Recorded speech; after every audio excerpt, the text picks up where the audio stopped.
एक गोल्डफिश की attention span होती है 9 सेकंड और मनुष्यों की अटेंशन स्पैन पिछले कुछ दशकों में उससे भी नीचे आ गई है 8 सेकंड पर। लेकिन एक ऐसी मशीन है जिसका इस्तेमाल करके फोकस को फिर से बढ़ाया जा सकता है। इस मशीन की सहायता से आप अपने पोटेंशियल के एकदम पीक पर जाकर क्रिएटिविटी कर सकते हैं। क्या है ये मशीन, कैसे काम करती है, देखते हैं इस वीडियो में। मेरा नाम है आदित्य प्रकाश। मैं पढ़ता हूँ किताबें ताकि आपको पढ़ने की जिल्लत ना उठानी पड़े और फायदा मिले पूरा। तो चलिए शुरू करते हैं बातें यूडेमोनिया मशीन की। एक्चुअली इस मशीन को डिजाइन किया है डेविड डिवान ने। उन्होंने कहा है कि ये मशीन सहायता कर सकती है लोगों को पीक फोकस पर काम करने के लिए, अपनी पूरी क्रिएटिविटी को निचोड़ के इस्तेमाल करने के लिए। इस मशीन का गोल ही है, जैसा कि उन्होंने बताया है, कि एक सेटिंग बनाना ऐसा जिससे लोग उस फोकस पॉइंट पर पहुंच सकें। और एक्चुअली ये मशीन कोई रेगुलर मशीन नहीं है, एक्चुअली ये एक बिल्डिंग है। हाँ, एक बिल्डिंग। डेविड डिमॉन ने एक बिल्डिंग का स्ट्रक्चर बनाया कि ये बिल्डिंग लोगों को फोकस करने में मदद कर सकती है, डीप वर्क करने में मदद कर सकती है। तो जानते हैं कि क्या है उस बिल्डिंग का स्ट्रक्चर जिससे ये सारी बातें हो सकती है। तो डेविड ने बताया कि ये एक सिंपल बिल्डिंग है, नैरो लंबी बिल्डिंग, जिसमें 5 रूम्स हैं, एक के बाद एक 5 रूम्स हैं और कोई शेयर्ड हॉलवे नहीं है। अगर आपको अंदर के रूम्स में जाना है तो पहले रूम से होकर ही दूसरे रूम में जा सकते हैं। जहां से बिल्डिंग में एंट्री होगी उस जगह को उन्होंने कहा है गैलरी।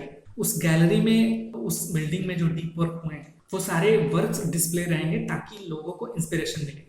दूसरा है सैलून। सैलून को आप एक डिस्कशन रूम की तरह मान सकते हैं, जहां पर उन्होंने कहा है कि कॉफी होगी, वाईफाई होगा, बातें करने के लिए सोफे लगे होंगे, डिस्कशंस कर सकते हैं, लोग डिबेट कर सकते हैं, वो इन्वायरमेंट वहां होगा। फिर उससे और आगे बढ़ेंगे, तीसरे रूम में जाएंगे तो वो तीसरी रूम है लाइब्रेरी। लाइब्रेरी में, उस बिल्डिंग में जितने सारे काम हुए सबकी कॉपीज होंगी और आपको अपने काम के लिए जो भी बुक्स चाहिए वो सब वहां मौजूद रहेगी। फोटोकॉपियर, स्कैनर, जो भी आपको एकेडमिकली चाहिए वो सारी लाइब्रेरी में रहेगी। फिर लाइब्रेरी से अंदर जाने पर एक ऑफिस होगा जिसमें क्यूबिकल्स होंगे और वहां लोग कोलैबोरेटिव काम करेंगे, हल्का फुल्का डिस्कस कर सकते हैं, लेकिन डिस्कशन, हेवी डिस्कशन वहां नहीं होगा। हेवी डिस्कशन के लिए फिर बाहर आपको आना पड़ेगा सैलून में। मेन डीप वर्क होगा इस ऑफिस से भी अंदर जाने, जिसको उन्होंने कहा है the chambers, deep work chambers. इसको उन्होंने बताया है कि ये चैम्बर्स होंगे साउंड प्रूफ और इसमें एक बार जाने के बाद आदमी 1.5 घंटे बाद निकलेगा। 1.5 घंटे तक एकदम फोकस के साथ बिना डिस्ट्रैक्शन के आपको काम करना है। फिर 1.5 घंटे बाहर निकलिए, फिर 1.5 घंटे के लिए आप अंदर जा सकते हैं, फिर 1.5 घंटे बाहर निकलिए और फिर 1.5 घंटे अंदर जा सकते हैं। मतलब 3 सेशन एक दिन में आप कर सकते हैं 1.5 आवर्स के, मतलब टोटल 4.5 घंटे लगभग। और वो बताते हैं कि 4.5 घंटे ही ह्यूमंस की कैपेबिलिटी है फुल फोकस पे काम करने की। और ये 4.5 घंटे अगर आप फुल फोकस पे काम कर लेते हैं उसके बाद ह्यूमंस लगभग एग्जॉस्ट हो जाते हैं, इससे ज्यादा फोकस्ड काम नहीं कर सकते हैं। हाँ, डिस्कशंस वगैरह फिर कर सकते हैं, लेकिन डीप वर्क वही 4.5 घंटे कर सकते हैं। जैसा कि आप लोगों ने अगर ऑफिस में जाते होंगे तो देखा होगा कि डिस्ट्रैक्शंस होते ही रहते हैं, जैसे कुछ उधर लोग बातें कर रहे हैं, कुछ उधर लोग बातें कर रहे हैं, कुछ इधर डिस्कशंस हो रही है, कुछ आपके ही टीम में कुछ बातें चल रही है, तो वो बातें आपको फोकस करने नहीं देती। तो वो एक बड़ी प्रॉब्लम है।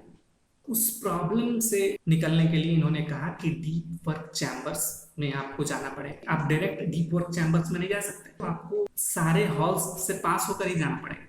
ऐसा नहीं कि आप बाहर से आए सीधा डीप वर्क चैम्बर्स में चले गए, तब आप उतने ज्यादा फोकस्ड नहीं होंगे क्योंकि आप बाहर तुरंत डिस्ट्रैक्टेड थे और तुरंत ही डीप वर्क चैम्बर्स में आप जाके भी फोकस नहीं कर सकते। सबसे बाहर तो गैलरी है, वहां तो लोग आते जाते रहेंगे। फिर उसके बाद सैलून है जहां डिस्कशन चल रहे हैं, ये सब एकदम से ही डिस्ट्रैक्टेड स्पेसेस हैं। उसके बाद लाइब्रेरी है जो जिसमें डिस्कशंस वगैरह नहीं होंगे, कोई कुछ लोग अपना काम कर रहे होंगे, कुछ फोटोकॉपी कर रहे हैं, कुछ प्रिंट निकाल रहे हैं, कुछ किताबें ढूंढ रहे होंगे, कुछ फाइल्स देख रहे होंगे, तो वो सब चीजें होंगी, लेकिन डिस्कशंस वाला डिस्ट्रैक्शन यहाँ नहीं होगा। फिर उसके बाद आप आगे जाएंगे ऑफिस में, तो वहां और भी कम, एकदम वेरी लिटिल डिस्कशंस होंगे। थोड़ी देर यहाँ रहने के बाद आपका माइंड थोड़ा सा फोकस हो जा रहा है, तब आप अगर डीप वर्क चैम्बर्स में जा रहे हैं, ऐसा फोकस आएगा उस 1.5 घंटे में कि आप सोच नहीं सकते। तो ये ऑफिस स्पेस अभी तक शायद बना नहीं है उन्होंने बस डिज़ाइन ये सोचा और डिज़ाइन ये पब्लिश किया, लेकिन शायद ही अभी तक ऐसा कोई ऑफिस स्पेस बना। किसी कंपनी ने आज तक ये ऑफिस स्पेस नहीं बनाई। डीप वर्क के कुछ फायदे हैं।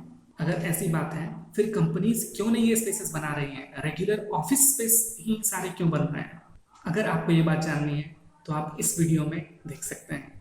यहाँ मैंने बताया है कि डीप वर्क आपके लिए क्यों ज़रूरी है और कंपनीज ये अभी क्यों नहीं कर रही। मिलते हैं इस वीडियो में।